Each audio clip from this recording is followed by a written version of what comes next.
And we're live. Good morning, good afternoon. I'm Noah Koff, Rapid Growth Advisor to Rapid Growth Companies. And today we're going to talk about how you can design a clear message. And when you're a leader or an entrepreneur, you are facing communication challenges every day, right? Sales, pitching, recruiting, press releases, and even emergencies, right? So, how can you send clear messages that are received by your audience, that are music even for your audience? And how can you avoid sending noise, right? And in my own experience, I've learned over the years that the message, it's the tip of the spear for any communication that you are leading. And I'll be honest, there are messages that I'm working on this week, events, launching new brands, and we put a lot of effort, a lot of energy into getting this right. Because when a message doesn't flow, right, there's no engagement. Um, or worse, there's no response. And you could sink a lot of effort into your work and you don't get anything back. Can you relate?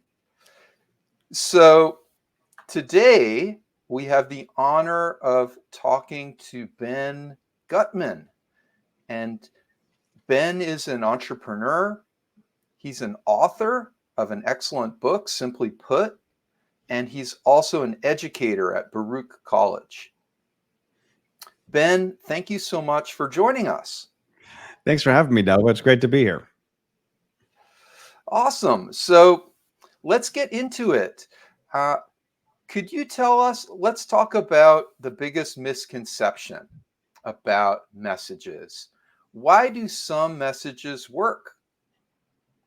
So, that's the question that you often hire a marketing agency to figure out, right? Is that I have something that is so great. I have a new product, I have an idea, I have a candidate for office, and I want to get this out to my audience, but I don't know how to do it. I don't know how to get it from inside of my head to inside the head of the people I want to talk to. And I noticed this problem. This is the same question that I would have when I ran my marketing agency for 10 years.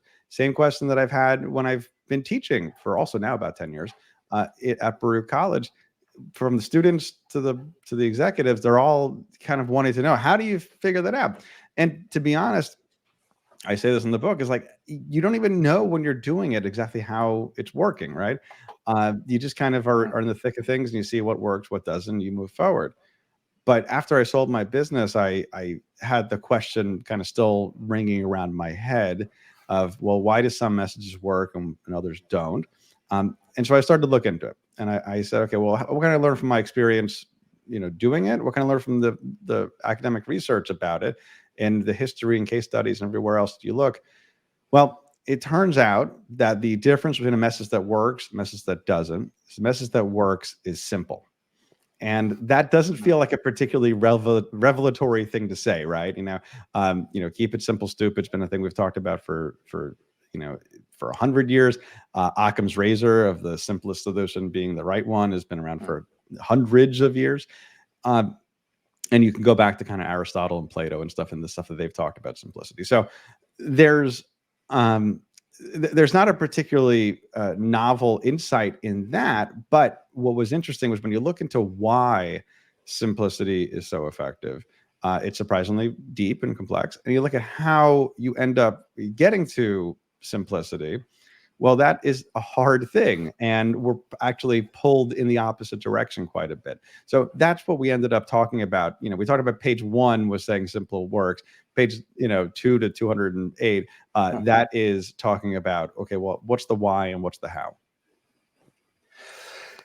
What's going on in the brain when a message is noticed? Yeah. So, if you look at what makes for effective communication, you can break it down into really simple appropriately terms. Something has to be noticed, so perceived, has to be understood, and then ultimately you want someone to take action on it, right? Change an opinion or make a purchase or donation or whatever it is. And so when we're in the driver's seat of communicating, I kind of label everybody as a sender, right? So if you're an advertiser, if you're a leader, if you're an advocate, you're a sender, right? And all the nuances you can kind of throw those to the side because we often get caught up in them.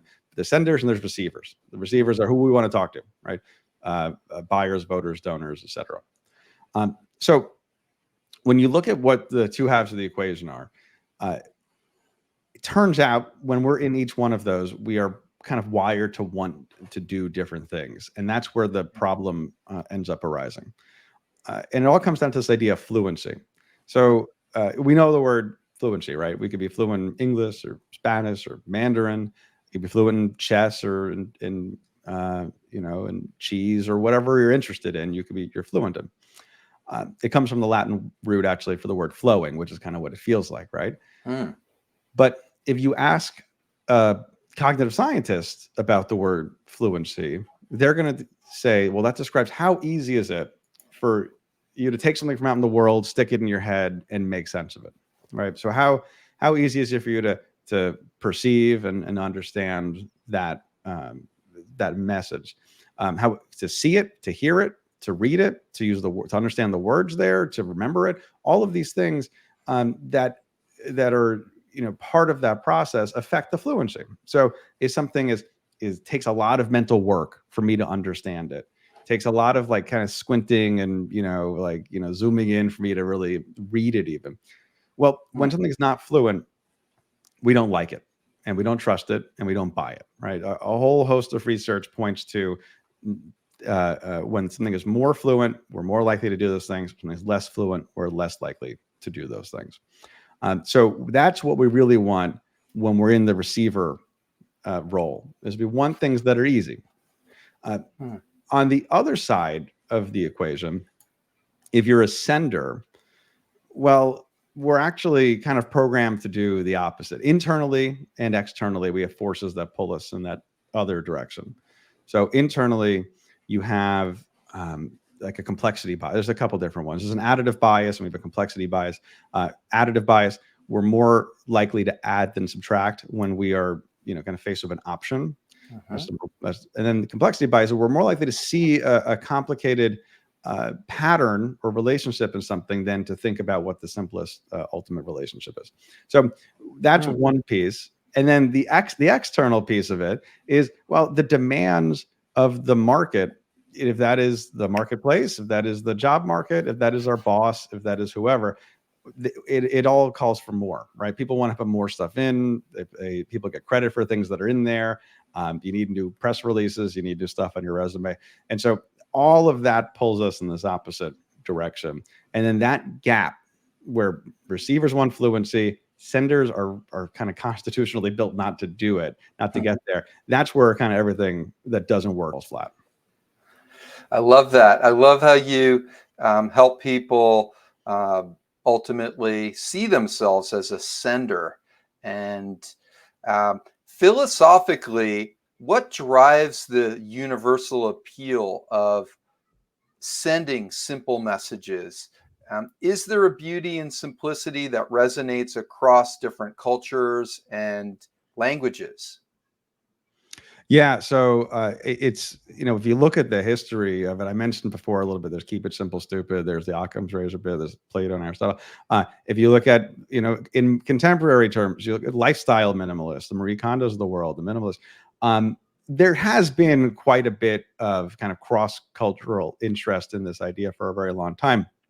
And in fact, I had much more about that in the early drafts of this book before we started to appropriately simplify that. But the ultimate reasons why simplicity works is basically it's tested. It's been something we talk about for a long time. Again, it comes up over and again in history. It comes up over and over again in business. It is effective, and it is, again, when you look at the data, there is a research firm that examines simple brands versus non-simple ones, and I believe the number is something like $400 billion that's left on the table every year by not simplifying. And 76% of consumers are more likely to choose a simpler brand. The numbers are just huge in that direction. But ultimately, the part that I end up thinking about that underlies a lot of that stuff is that simple is kind. And so there's a difference between being kind and being nice, right? And I'm not the first person to come up with that either, but being nice is surface level, right? Being nice is saying, well, I care about, the decorum, I care about the politeness, I care about the kind of pretty words that I'm able to put out there. But I don't actually care that much necessarily about the underlying state. And that's what kindness is. Kindness is saying, I care about the outcomes. Right? I care about the fundamental well-being of the person I'm communicating with or serving or whatever it is. And if you look at how different cultures communicate, some are a little bit, edged toward kindness, some edged towards niceness. But I like to argue that simplicity ultimately is kind. It could be nice, but if you look at how we can couch bad news and a bunch of kind of mealy-mouthed, bloodless language a lot of times, that's very nice. We're prioritizing ourselves when we're being nice. We are prioritizing the receiver when we're being kind. And we were talking before the show here about, kind of like I'm here in New York. And in New York, we're not necessarily known always for being nice. We're known for being kind. If you stop somebody asking for directions, they'll give it to you, but they don't want to chit chat as part of it. A few decades ago, Ed Koch was the mayor of New York City, and he had his Department of Transportation produce an iconic piece of what I think is very kind messaging, but it's not very nice messaging for a parking sign. And he said, it says on it, don't even think of parking here. Right? Don't even think of parking here. It doesn't say, well, you can maybe park on Mondays and sometimes trucks can park and, there's no standing and please don't do it. It's don't even think about parking here.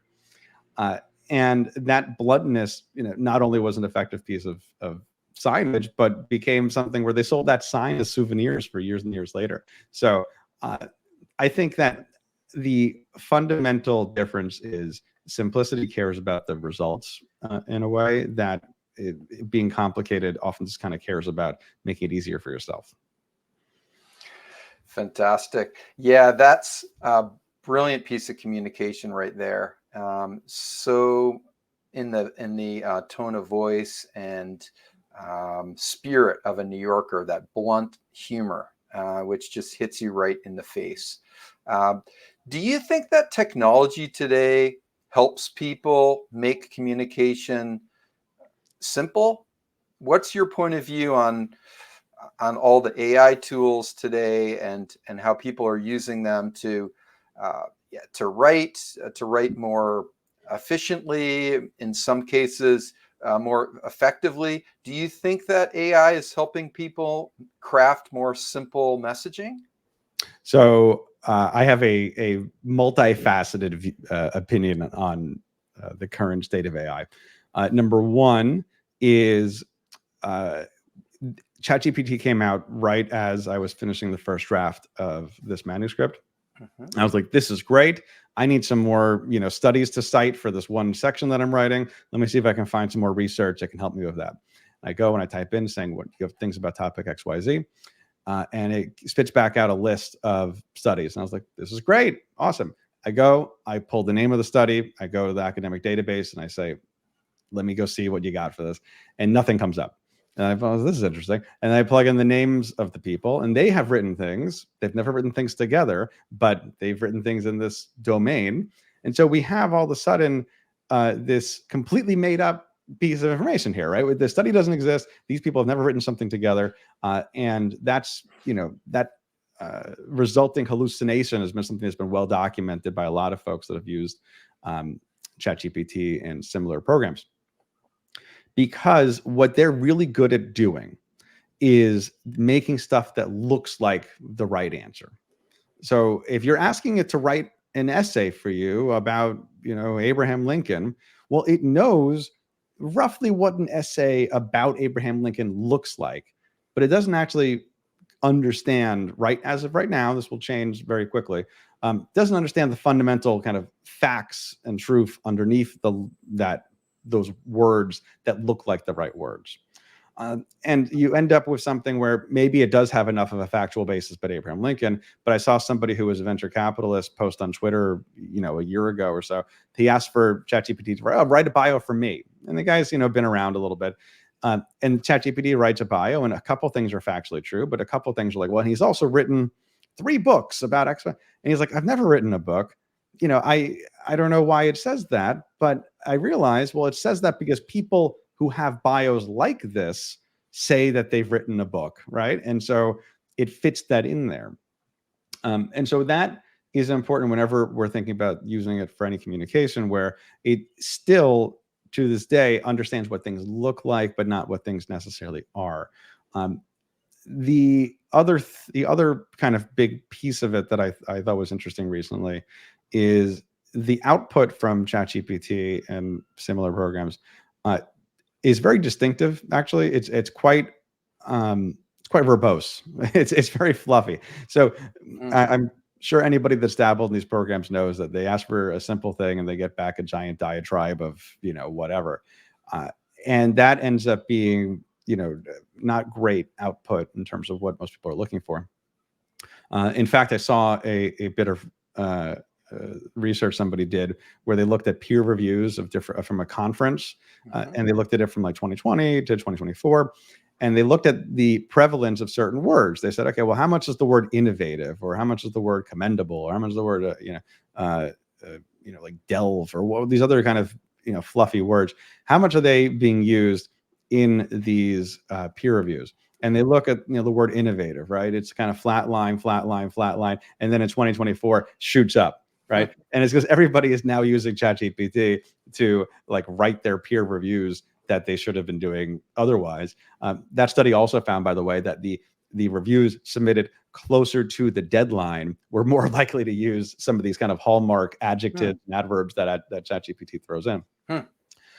So that's to say, I think that the output ends up being very wordy. I think that right now it's imperfect. I think this stuff gets better very quickly. I think that it is useful as a tool to improve your work. It's useful as a tool to be a part of your work, but I am incredulous at the moment if it is a tool that will ever fully replace kind of the human touch that most of us are looking for when we're talking about communication, we're talking about creativity. We should look at it as an aid instead of a replacement most of the time. Right on. What are your favorite frameworks or techniques that you have found personally to be very helpful in crafting messaging when you're working on a project? What are a few that come to mind that in your own life have been helpful? And they don't need to be technical; they could be non-technical. Oh yeah. So actually, in the book, the how, when we look at how we get to something that's fluent, something that's simple, there are 5 different principles, right? And the first one is that it's beneficial. What does it matter to the receiver? Like, what's in it for them, right? Features versus benefits. This is one of those things that we learn if we're ever marketing or sales, like on day one, but we so easily forget it because the further up the food chain you go, the further in time you go, the further away you are from what the benefit actually is, and the features stay clear as day, right? Like you can see the battery pack and the silicone grip on the drill, and you can see the color, the paint colors, and all these things, but you can't always see the customer as much when you start to get a little bit further removed. So thinking in terms of benefits, not features, is the biggest piece of it. But there's focused. Are you trying to say one thing or multiple things at once? Is it one idea, or is it kind of 3 ideas in a trench coat? It's salient. It does your message stand out from the noise. Does it zig when others zag, right? We're a very noisy environment. It's getting noisier and noisier by the day. How do you stand out and get attention in that space? The 4th is empathetic, which is, are you speaking in a language that the audience understands? Are you meeting them where they are? Talk about empathetic. I think that sign that don't even think of parking here, I think it's very empathetic, actually, when you know what the audience is. You say, okay, well, I'm meeting them where they are. This is how they have to hear this message in order for it to be received. Yep. Yep. Yep. And then finally, the last one is minimal. So have you cut out everything that isn't important and kept only what is, right? And when we're talking about minimal, and this is actually another kind of really big takeaway, is we're not necessarily talking about brevity. They're related. They're correlated, but they're not the same thing. We're not looking for the lowest number of words or paragraphs or pages or slides or whatever. We're looking for the least amount of friction. So how do you get something across the line with the least amount of friction, least amount of kind of bumps in the road that says, hey, I don't want to do this anymore? That's what we're measuring. We're looking at minimal. So within that, framework, there's lots of different tools in the book that I outline, and I talk about a lot and I use a lot. But thinking of those 5 principles will get you closer to something that is going to be simple, that is going to resonate with your audience. Let's talk about hooks and writing really powerful hooks, because they're so important for a lot of the content that people create today. For social media in particular, it's all about getting a click on your hook. And if you don't have that click, there's going to be no eyeballs really on your content, right? Do you have any tips or techniques that have been really valuable that you practice in your own work for writing a powerful hook? Yeah, so 100. I'm so glad you mentioned that. One thing I talk about a lot of time with folks, let's say I'm doing a design engagement where we're talking messaging, and we move that into a website, right? And so that first page in your website, the first bit, right at the top, the hero section, if you just put your name again, you're wasting an opportunity. If you don't put anything, just put like a video or something, you're wasting your opportunity. People will make a judgment within a few hundred milliseconds of coming to your site if they're in the right place, and then they'll kind of bolt back outwards. I'll give you 2 pieces for helping to get to the hook. Number 1 is maybe the easier one, which is focus. So I think, so a lot of us think, well, my service is the best value and it's the fastest and it's the highest quality. And so we think, wow, all of those things are great. Let's put we're the best value, the fastest, and the highest quality in our hook, right? Problem is, each one of those things dilutes the other one, right? So if you just say I'm the fastest, well, all of a sudden that's a lot stickier than somebody saying, well, I'm the fastest, I'm the best, I'm the best quality, and I'm the best value. And because you're saying, well, can you really be all 3 of those things? What am I getting here a little bit? If you focus on one core idea you want people to take away, you're going to do a lot better, because we get such a small sliver of attention every time we're communicating. And talk about hooks on a social media post or an advertisement or a website. We got hundreds of milliseconds if we have that, right? And so we got to get in and kind of open the door from there. But the other tool, and to figure out kind of like how do we ladder up to that, I call it the drill build method. And so this is talking about benefits. There is a quote by Theodore Levitt, who taught at Harvard in the 20th century, that I tell my students every year. And I say, if you don't remember anything else from this entire course, from this entire degree, if you remember this sentence, you're going to do better than most people. And it goes, people don't want a 1/4-inch drill. They want a 1/4-inch hole, right? Like, people that want a 1/4-inch drill, they want a 1/4-inch hole. They don't want the thing. They want what the thing does for them. And I argue you can actually go further. And so what do I mean by this? Let's use the example of toothpaste. I always like this one. So you might have a mint flavor on your toothpaste. A mint flavor is a feature, right? That is the thing that exists in the real world. You crack open your 5 senses, you can taste it and smell it. Mint flavor exists, but that's not why I buy toothpaste. So you have to just ask a very basic question, which is, so what? So what about that mint flavor? Okay, well, why do I want the mint flavor? It's so that I can have fresh breath. Well, okay, that's getting a little bit closer. Okay, well, that's a I'll call it the functional benefit, right? That's Mhm. the first level of the so what for this. And so we kind of buy it for fresh breath, but not really. Why do I want fresh breath? So what? Well, because I want to have a more successful date tonight, right? I want to be able to impress the person I'm seeing later. Well, okay, that's getting a little bit deeper also, right? And so now we're starting to get somewhere by asking, so what, that second time, we hit the emotional benefit of what the the motivations are. But if we wanted to get a little bit deeper and kind of like below ground and understand, well, where are we in terms of why we even want that, you ask it a third time. So you go from so what, so mint flavor, so what, fresh breath, so what, better date, so what. Well, I can go to Maslow's hierarchy of needs, and I can say, well, I want love and belonging, right? Or I want physiological needs I'm getting out of it. And by getting to that bedrock of love and belonging, you're able to basically turn around and look back outwards and say, okay, well, let's invest proportionally in each level of this message and talk, okay, well, my angle on this is love and belonging. So my headline might be something related to that, have a great date tonight. My second tagline, my thing below it might be about, get the fresh breath with mint toothpaste, right? The mint flavor of my toothpaste. So you go in that order. It will allow you to communicate in a way that actually matches how we make decisions and how we experience the world. When you say that we're bringing a Stone Age brain to a smartphone fight, what do you mean? Oh boy. So there's no shortage of people in marketing in tech that will talk about how like things change so fast, right? Oh, the market's different. This is in, this is out. This is the hot strategy. This one doesn't work.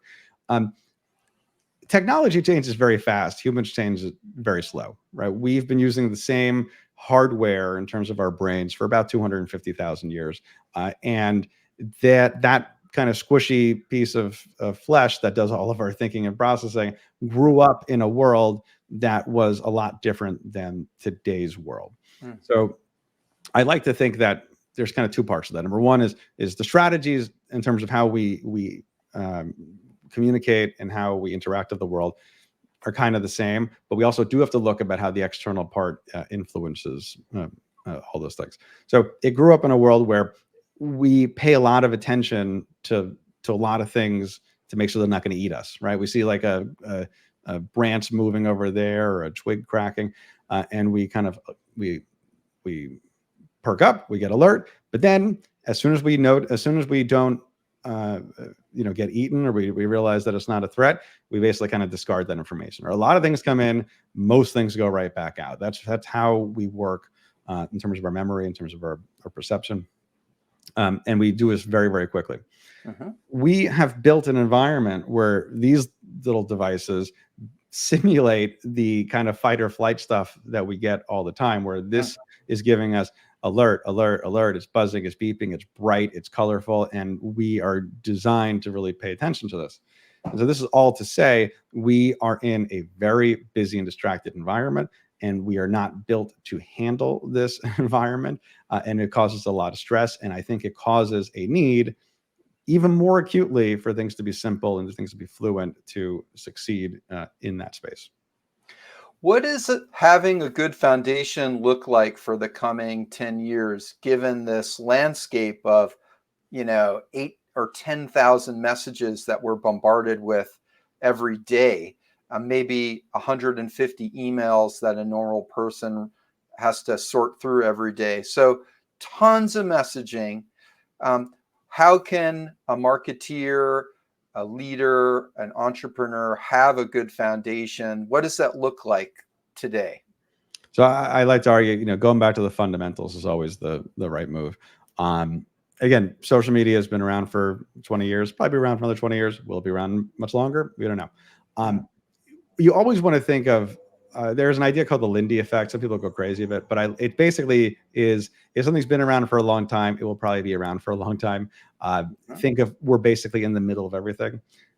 People have been using websites and email for 30 years. We're probably going to use them for another 30 years. Social media for 15 or 20 years, probably another 15 or 20 years. Something like TikTok or AI or metaverse or whatever other kind of buzzy thing is hot at the moment. These things can be a flash in the pan, or they could be the beginning of something big. We don't really know, but it's worth investing proportionally in the things we know that are going to be, that have been successful and that likely will be as we go forward. And talk about that kind of like Stone Age brain. The type of books that I recommend, the type of book that I tried to write, is often something that is going to be a lot more rooted in maybe psychology, maybe behavioral science, behavioral economics, than it really has to be in marketing. And my book's going to live on the marketing shelf, but the goal is that it's something that talks a lot more about humans than it does about like, this is the cost per thousand, this is the click rate. That type of stuff is certainly important in the moment, but it's going to be changing every single day. And I think that if you build the foundation of understanding how people work, how people make decisions, how people are persuaded, that will allow you to be better at all those things as they come down.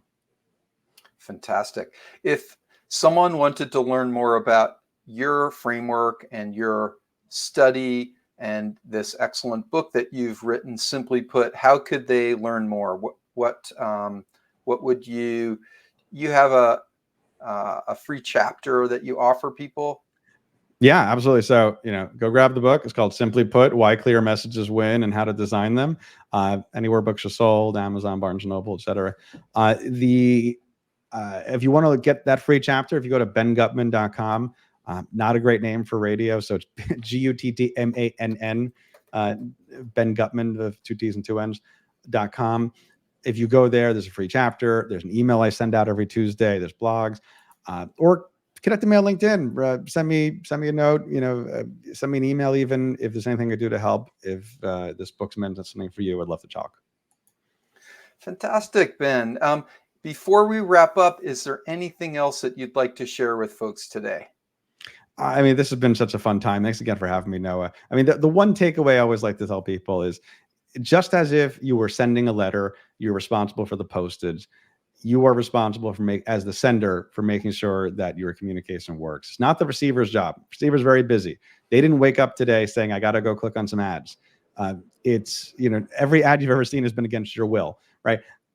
It's your responsibility to be humble and to be gracious as part of that process as a sender. So if you have that mindset, everything else will begin to start to click into place.